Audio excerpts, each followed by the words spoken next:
नजदीक आने वाला है, तो उस धुन के साथ मैं इस मंच की अपनी प्रस्तुति को आखिर करना चाहूंगी। और आगामी एयरटेल से जोड़ा हुआ था, उसमें खोला हुआ है।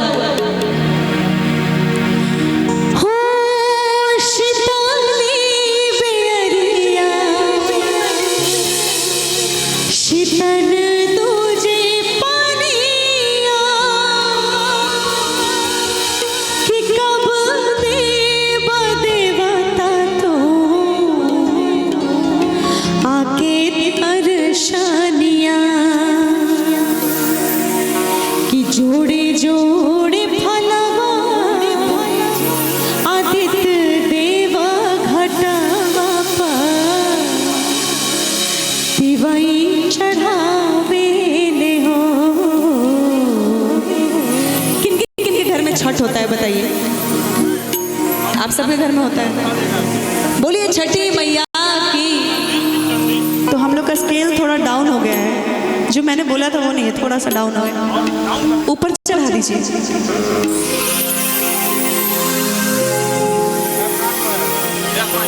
यस, बहुत ज़्यादा नीचे से हम गा नहीं पाते हैं भाई साहब, थोड़ा सा स्किल चाहिए होता है।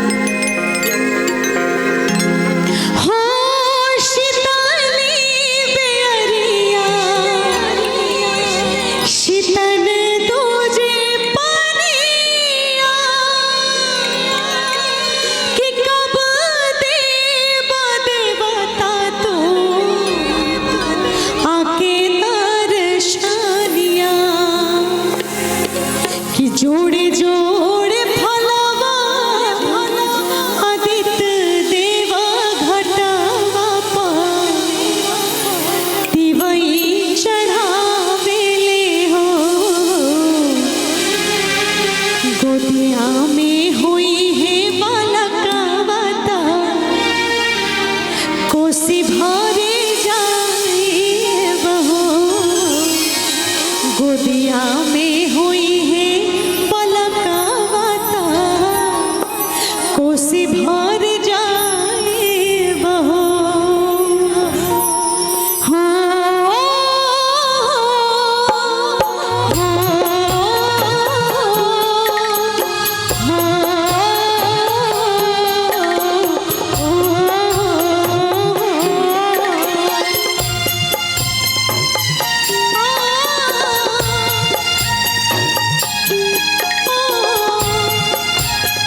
गोदिया में हुई है पलका वाता कोसी भारी जाए बहो कि गोदिया में हुई है पलका वाता कोसी भारी जाए बहो।